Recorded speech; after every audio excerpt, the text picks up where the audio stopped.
Le jackpot, messieurs dames, Money in the Bank arrive, avec peut-être un été de folie derrière. Est-ce que la carte me hype? Yeet ou no yeet? Erreur de la banque en notre faveur ou paiement refusé? Prenez-vous une coupe de champagne et faisons le point sur ce show incontournable qui s'en vient. Vous êtes bien sur Johnny Catch, mon avis tranché sur Money in the Bank, c'est parti.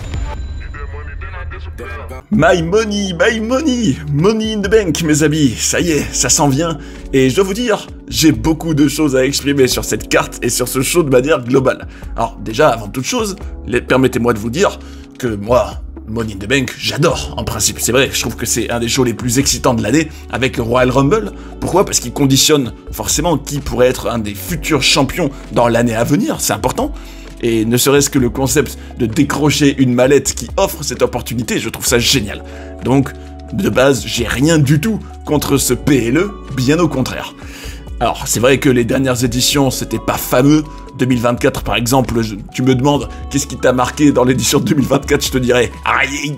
Bon, peut-être pas rien, mais à la limite, je dirais oui, bon, le fait que Drew McIntyre l'ait gagné et que ça a servi la rivalité contre CM Punk, ok.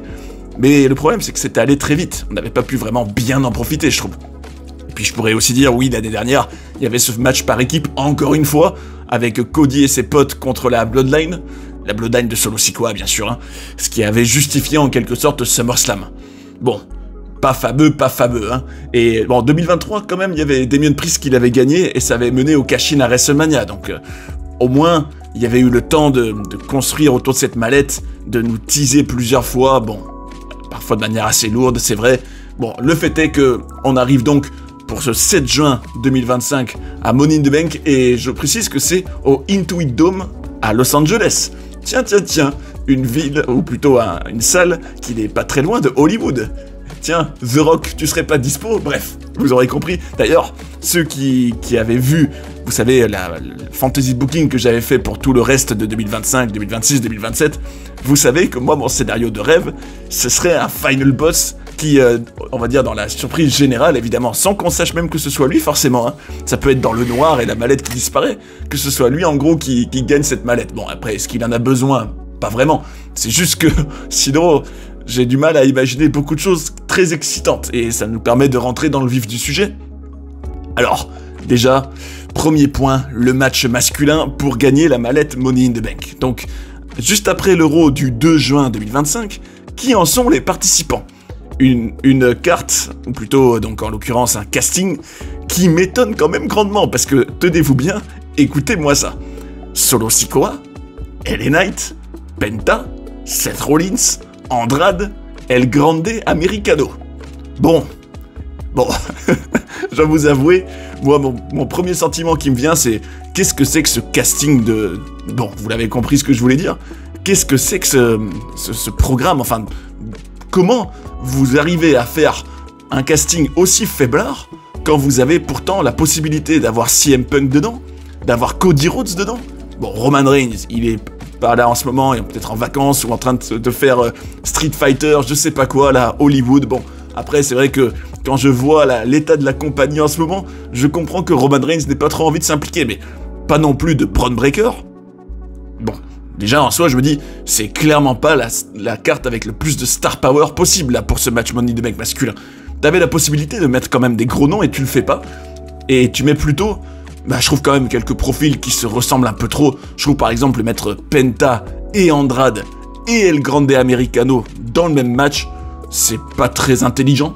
Je trouve que c'est des profils qui se ressemblent un peu trop dans le côté lucha, virevoltant. Alors oui, ok, c'est un match de l'échelle. Oui, les fans actuels, en tout cas ceux qui ont encore suffisamment de patience, ou alors qui sont assez aveugles pour continuer à regarder, ils adorent, en général, tout ce qui est acrobatie, tout ce qui est aérien, donc purement pour le match en soi, le jour même à Money in the Bank, ça pourrait garantir un spectacle. C'est vrai, avec des spots, un spot fest, ok, mais franchement, est-ce que dans les noms qu'on a cités, à part, allez, Seth Rollins, LA Knight, j'ai l'impression quand même que le fer n'est vraiment plus chaud, là. Pourquoi, en gros, le mettre là-dedans? Parce que, est-ce que, franchement, LA Knight... Est-ce que ce serait le bon moment pour lui de gagner cette mallette et de devenir peut-être champion de WWE? Franchement, j'en suis vraiment pas convaincu. Pareil pour Solo Sikoa, ça fait un moment qu'il sert plus à rien. J'en avais parlé, hein. Bon, après, c'est vrai que Money in the Bank, ça peut être l'occasion de les relancer. Oui, c'est sûr, vous auriez raison. Mais personnellement, je vous avoue que je suis très déçu du casting. Je me dis, CM Punk par exemple. Alors à la base, c'est vrai que je voulais un CM Punk contre John Cena à Money in the Bank. Mais bon, ça on va en parler aussi. Le fait que Cena ne défende pas sa ceinture, c'est nul. Mais bon, CM Punk, je me disais, bon, à la limite, qu'il devienne peut-être Money in the Bank pour la 3e fois dans sa carrière, ça aurait de la gueule aussi. Puis ça pourrait facilement justifier un John Cena contre CM Punk à SummerSlam, du coup. En tant que babyface, il pourrait dire, bon ben les gars, je fais mon cash-in pour SummerSlam. Oui, ça aurait pu se faire. Donc très très dommage que ça se fasse pas.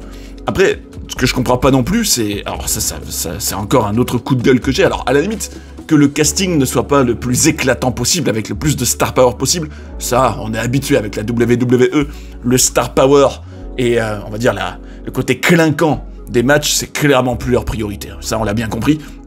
Mais surtout, je me dis, t'as des gars, comment tu peux ne pas les mettre? Par exemple, Karrion Kross. Moi, désolé, je me rappelle que juste après WrestleMania, il était un des noms dont on parlait le plus dans la bulle du catch, tellement sa shoot promo, on savait pas trop si c'était un work, si c'était totalement legit, tellement ça avait fait parler, on se demandait pourquoi Karrion Kross, en gros, depuis, on l'a rien fait avec lui. Et ça, je trouve que c'est typiquement ce qui ne va pas du tout avec la WWE. T'as quelque chose d'organique, d'intéressant, qui semble réel, où tu te poses la question, qu'est-ce qui est prévu, qu'est-ce qui est scripté, on sait pas trop. Au moins, il y a quelque chose d'un peu excitant, vous voyez. Et depuis, qu'est-ce qu'on fait de Karrion Kross? On n'en fait rien. Il est sur aucun PLE. On fait rien avec lui, à part des apparitions qui servent à rien contre les chouchous de Triple H, à la Sami Zayn. Je me dis, mais comment on peut être aussi bête et ne pas exploiter au moins un gars qui se fait... En gros, qui arrive, du moins, à se faire... quelque chose d'intéressant, qui arrive à se rendre en tout cas divertissant, et on fait rien avec lui. Ça, je comprends pas. Ça, personnellement, je comprends pas. Nous ne parlons même pas de R-Truth, qu'on a déjà mis dans un match qui servait à rien contre John Cena pour ensuite le virer derrière. Typiquement, une politique totalement inhumaine et stupide de la part de la WWE. Bon, vous l'aurez compris, mon enthousiasme pour ce match masculin de Money in the Bank, il est très limité.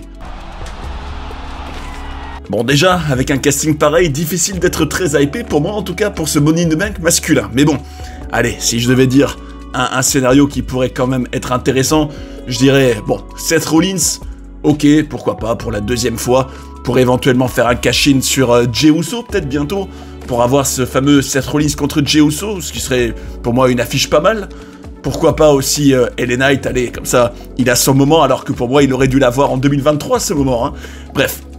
En tout cas, mes amis, puisqu'on est là, j'en profite aussi pour vous donner rendez-vous le 30 juin. Pourquoi? Parce que le 30 juin, on sera quand même quelques semaines après Money in the Bank à ce moment-là. Sachez que, justement, qui est un grand absent de la carte de Money in the Bank, et c'est bien dommage, c'est Randy Orton. Alors, à défaut de l'avoir à Money in the Bank et de pouvoir se pavader en la présence de la vipère, on aura les histoires les plus folles sur lui. Vous verrez notamment en quoi Randy Orton a été un vampire à une époque, et aussi à quel point des fois c'est arrivé que la vipère soit un vrai vandale. Enfin bref, vous savez que Orton, il y a des années dans sa vie où il était complètement cinglé, et on va se régaler. Donc mes amis, le 30 juin, soyez au rendez-vous. Et puis bien sûr, j'en profite pour vous dire un grand merci pour vos commentaires, vos likes, votre contribution à la chaîne. Non seulement vous aidez Johnny Catch, mais en plus vous partagez votre passion. C'est super. Grand merci à vous, et n'hésitez pas à le refaire. Je lirai avec grand plaisir. Mais reprenons pour le Money in the Bank féminin du coup. Alors le casting c'est le suivant: Alexa Bliss, Roxanne Perez, Rhea Ripley, Julia, Naomi et Stephanie Vaquer. Bon, qu'est-ce que j'en pense? Pas grand chose, je vous l'avoue. Bon, là, alors si je devais faire un pronostic, je dirais que bon, le nom le plus clinquant dans ce programme-là, c'est Rhea Ripley, je dirais, même si, pourquoi pas, avec les Wyatt Six dans les parages qui semblent avoir un petit peu plus d'importance. Bon, tout est relatif évidemment, pourquoi pas donner un peu de la crédibilité à Alexa Bliss en lui offrant cette mallette. On lui offre cette mallette. Après c'est sûr que une Roxanne Perez ou une Stephanie Vaquer qui sont un peu les petites nouvelles, et Julia aussi, ça leur ferait pas de mal, mais peut-être que tout ça, c'est en réalité la surprise Naomi, qui depuis son heel turn, c'est quand même pas mal renouvelé. À voir. En tout cas, je dois vous avouer, peut-être que le casting féminin est plus intéressant que le masculin. Franchement, regardez, à comparer, j'ai quand même l'impression qu'il y a plus de noms importants, ne serait-ce qu'avec Alexa, Rhea et Naomi, que chez les hommes. Hein. Les hommes, à part Seth Rollins et encore, ouais, Penta, LA Knight, bon bref, vous l'aurez compris, ces matchs-là, pour moi, auraient pu être 100 fois meilleurs. Et je me dis, pourquoi, par exemple, puisque on parle de casting possible, je comprends pas pourquoi chez les hommes, il n'y a pas de Bron Breakker non plus, ou pas de Jacob Fatu. Je me dis, t'as pas beaucoup de noms qui sont très excitants, déjà de manière générale, mais même ceux que t'as, tu les mets même pas dedans.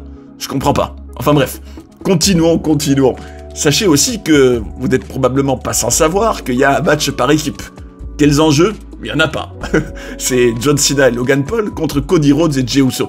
Alors ce match, je vous l'avoue que je le prends un peu en grippe pour une raison très simple.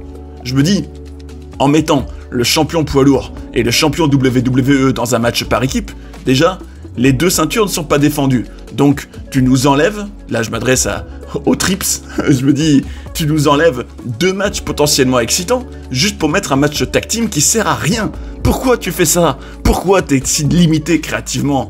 Nom d'un chien. Bref. Bon, oui, c'est vrai qu'il y a Jey Uso contre Gunther le lendemain. Mais même ça, je me dis, mais Jey Uso Gunther, combien de fois on va le voir ce match? J'ai l'impression que c'est la 1000e fois qu'on le voit, Jey Uso contre Gunther. Mais à la limite, quitte à faire un Jey Uso Gunther, faites-le au moins dans le show Money in the Bank aussi, comme ça on a un match au moins un pour un titre important. Mais même ça, on l'a pas. Et c'est bien ça le gros défaut pour moi de ce match tag team, c'est que il éclipse les 2 titres majeurs chez les hommes, et il n'y a pas de titre majeur défendu pour Money in the Bank, ce qui est bien scandaleux quand même. Pourquoi, dans un show aussi important que Money in the Bank, on n'a même pas une défense de titre de Cena ni de Jey Uso? Enfin bon, ça je comprends pas, vous voyez, je me dis, on cherche pas à rendre la carte la plus attractive possible, clairement. Hein. Et puis surtout, je me dis, pourquoi, pour un match tag team, dont l'enjeu c'est quoi? À part des bragging rights, comme on dit, à savoir faire un peu le malin, ou plutôt pouvoir se vanter d'avoir gagné ce match. Oui, on est meilleur que vous. Mais ça, je me dis, mais c'est bébête, c'est enfantin, on s'en fiche. Là, par exemple, je me dis, est-ce que j'ai le moindre intérêt pour ça, de savoir en gros qui va gagner ce match? Non, parce qu'il n'y a aucun enjeu, il n'y a rien. Je me dis, surtout Cody Rhodes, par exemple, pourquoi l'avoir mis là-dedans? Alors que le mec, on l'a plus vu depuis WrestleMania, et sa première préoccupation au moment de son retour, c'est d'avoir même pas un rematch contre John Cena, mais plutôt un match par équipe pour défendre son poteau Jay contre Logan Paul et Cena. Je me dis, mais il n'y a aucune logique. Et croyez-moi les mecs, la logique c'est important, parce que on doit croire dans ces histoires, faut du réalisme un peu dans tout ça. Vous croyez vraiment que si vous venez de rater un match important, ou imaginez, vous êtes dans une situation où la chose la plus importante de votre vie vous échappe, en l'occurrence le titre WWE, et non seulement est-ce que vous croyez vraiment que quand il y a quelque chose d'aussi important pour toi, que d'un coup tu vas t'absenter et ne plus être là, ne plus être autour de ce titre pendant 1 mois? Déjà non, ça c'est pas du tout réaliste. Alors oui, c'est vrai que Cody Rhodes a le droit de prendre une pause, a le droit de se reposer pour revenir plus fort, mais parlez-en, expliquez-le, ne le laissez pas complètement disparaître. D'ailleurs, moi je pronostique que dans pas très longtemps, Cody Rhodes va finir par complètement saouler les gens, ce qui est déjà le cas pour beaucoup de personnes, hein, je remarque, hein, faut être un peu attentif. C'est vrai que Cody Rhodes, j'ai clairement l'impression que il divise de plus en plus, et c'est normal. Quand tu renouvelles pas un personnage, que tu le rends pas attachant, que tu l'approfondis pas, que tu n'utilises pas toute ta créativité pour créer des situations divertissantes autour de lui, c'est normal qu'il finisse par saouler tout le monde, parce que ses promos ne servent à rien, n'apportent rien, sont toujours très scriptés, et c'est pas du tout l'homme que je critique, lui au contraire je le respecte, je trouve que créativement, on ne fait rien d'intéressant avec lui. Et encore une fois, la preuve avec ce match tag team qui ne sert à rien, sans le moindre enjeu, et c'est bien dommage. Alors, mon petit pronostic que j'aurais, malgré tout, c'est que le fait qu'il n'y ait tellement pas d'enjeu dans ce match-là et qu'il sert tellement à rien, que pour le rendre intéressant, ça m'étonnerait pas qu'il y ait le cash-in à la fin. Alors, le cash-in de qui? Bah, à la base, si CM Punk avait participé au match Money in the Bank, j'aurais dit CM Punk, bon, là ça va être compliqué, à moins que CM Punk, il y ait un peu un scénario excitant en cours de show, où CM Punk prend la place de quelqu'un d'autre, ce qui pourrait être enfin quelque chose d'un peu différent d'habitude. Mais même ça, je me dis, c'est beaucoup trop attendre de la WWE que d'espérer ça. Enfin bref, vous l'aurez compris les gars, moi je me dis que Cody Rhodes soit pas dans un rematch immédiat contre Cena, ça a pas de sens. Qu'on fasse un match tag team sans aucun enjeu nulle part, c'est du pur remplissage. Je me dis, à la limite, ça pourrait juste justifier le fait qu'il y en ait un autre peut-être à SummerSlam avec, alors idéalement un Final Boss, un The Rock. Après, il y avait eu des rumeurs comme quoi même le chanteur Bad Bunny ou le rappeur Travis Scott devait faire partie de tout ce petit cirque. Mais je me dis, mais vous vous éparpillez, vous faites n'importe quoi. Enfin bon, vous l'aurez compris, j'ai vraiment du mal à voir des choses excitantes dans cette affiche. Mais bon, je dirais que, allez, voir à nouveau John Cena et Cody Rhodes dans le ring, ça rappellera WrestleMania, ce sera peut-être l'occasion d'écrire quelque chose d'un peu plus intéressant et un peu moins bidon que ce qu'on a vu à WrestleMania. Peut-être que justement, le fait que ce soit pas pour le titre permettra à Cody Rhodes de faire un tombé sur John Cena. Mais même ça, je me dis, et alors, pourquoi? Pour justifier un rematch? Mais il devrait déjà l'avoir, son rematch, il devrait jurer que par ça. Là, pour moi, le personnage de Cody Rhodes en a pris un gros coup, là, en revenant uniquement pour faire un match par équipe avec Jey Uso, en gros pour défendre son bro, alors que sa seule préoccupation, qui devrait le hanter, qui devrait l'obséder, ça devrait être, non, John Cena, je te veux à tout prix, je te veux ici, maintenant, le plus tôt possible, je reveux mon titre, et je suis prêt à tout pour te battre. Ça, le fait qu'il fasse pas ça, pour moi, ça nuit énormément à son personnage, mais bon, comme souvent, hein, comme toujours. Bref, continuons la carte, hein, mais elle est très courte. Encore une autre critique que j'ai sur cette carte, c'est que, vu qu'il n'y a pas de titre majeur défendu, t'as un total de 4 matchs, hein. En tout cas, quand on est au lendemain de Monday Night Raw le 2 juin, on n'a que 4 matchs sur la carte. Est-ce que vous trouvez ça normal, vous, d'avoir que 4 matchs pour un PLE? Je me dis, c'est fou, hein, comme on est dans une logique où on cherche peut-être, alors soit, quand c'est WrestleMania, de donner des matchs à tout le monde, et encore, il y en a qui n'ont pas eu droit, hein. Exemple, Karrion Kross. Et quitte à faire des matchs qui sont indignes de WrestleMania, mais paradoxalement, ça arrive aussi que dans les PLE, on soit dans une logique où on fait des matchs bien plus longs, mais il y en a moins. Et je me dis, du coup, forcément, que quand tu fais un peu la preview des shows, ça va vite. Hein. Là, en l'occurrence, t'as Lyra Valkyria contre Becky Lynch. Alors là, ma réaction immédiate, c'est « Encore ? Pourquoi encore ?» C'est vrai qu'on l'a déjà eu à Backlash.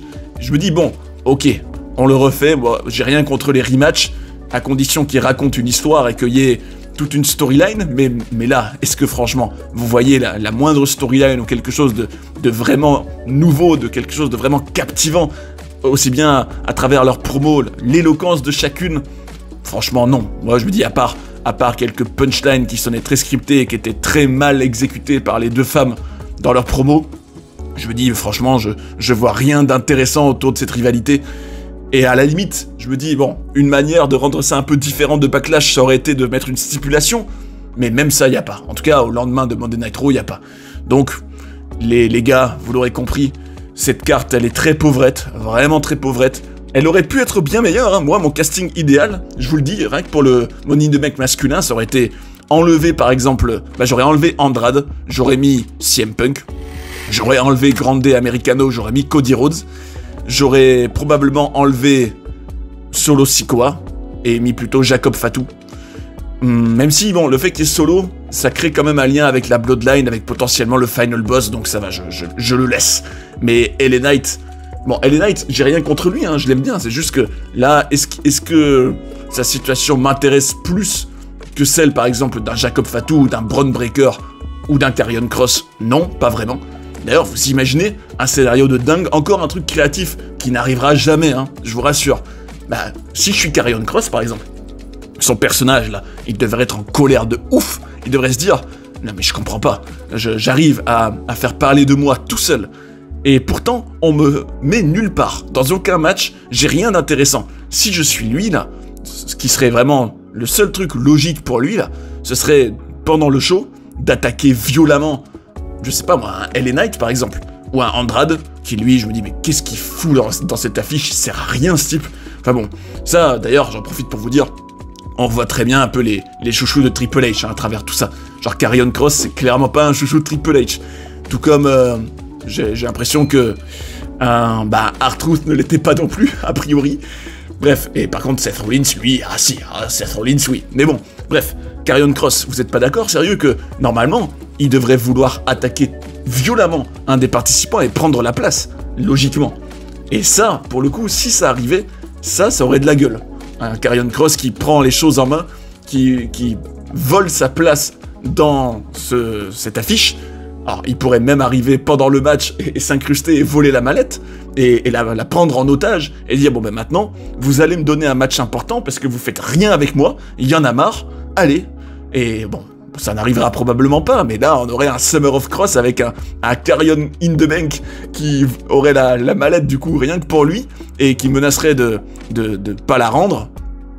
En gros, il la voudrait non seulement pour avoir enfin un match important pour un titre, et puis surtout, ça lui permettrait d'avoir un peu de quoi faire chanter la WWE. En gros, oui, si vous me donnez pas des trucs plus intéressants, pas de mallette. Bref, vous aurez compris, je cherche des choses intéressantes à mettre sous la dent dans une carte qui n'a strictement, quasiment rien en tout cas, d'intéressant et d'excitant. Et c'est bien dommage, c'est bien dommage. Imaginez plutôt un Solo Sikoa, Bron Breakker, Cody Rhodes, Seth Rollins, CM Punk et un Roman Reigns. Qu'est-ce que ça aurait été différent en termes de hype et en termes de suspense pour ce Money in the Bank, ça aurait été 1000 fois mieux. Mais 1000 fois mieux. Avec aussi un John Cena potentiellement contre CM Punk en 1 contre 1 à Money in the Bank, ça aurait eu bien plus de gueule qu'un tag team qui sert à rien. Un Jey Uso, bon, quitte à faire Gunther, mettez-le aussi dans ce show-là, histoire qu'on ait même une défense de titre du titre poids lourd. Et bah, Logan Paul, par exemple, aurait pu aller du coup dans le Money in the Bank à la place de Punk, qui aurait affronté Cena. Enfin bref, plein de choses étaient possibles, mais vous en avez encore une fois l'illustration, comme d'habitude. Créativement, il n'y a pas d'effort, il n'y a pas de réflexion pour rendre tout le plus excitant possible. Et ça devient malheureusement une habitude, et je comprends que de plus en plus de personnes, non seulement s'éloignent des héros sur Netflix, hein, dont les audiences sont en chute libre depuis des mois, on en a déjà parlé, et je comprends même que de plus en plus de gens ont du mal à s'investir dans tout ça et à regarder tout ça, parce que, regardez cette carte. Bon, en tout cas, je vous invite à me dire en commentaire ce que vous en pensez, vous, de cette carte, ce que vous attendez de ce show, qui vous aimeriez voir gagner dans les 2 matchs Money in the Bank. Qu'est-ce que vous en attendez? Est-ce que ça vous hype quand même pour l'été qui s'en vient, pour Night of Champions juste derrière, pour SummerSlam? N'hésitez pas à partager tout ça. Et espérons que malgré une carte vraiment peu convaincante, Money in the Bank soit quand même un show divertissant pour lancer un été de folie. D'ailleurs, si vous avez envie de découvrir des documentaires sur des personnages incroyables ou d'apprendre plein de coulisses et de controverses de la WWE, j'ai tout ce qu'il vous faut ici. J'espère que vous avez passé un bon moment devant cette vidéo et je vous invite à rester sur Johnny Catch pour en voir d'autres. A tout de suite. And that's the bottom line, 'cause Stone Cold said so.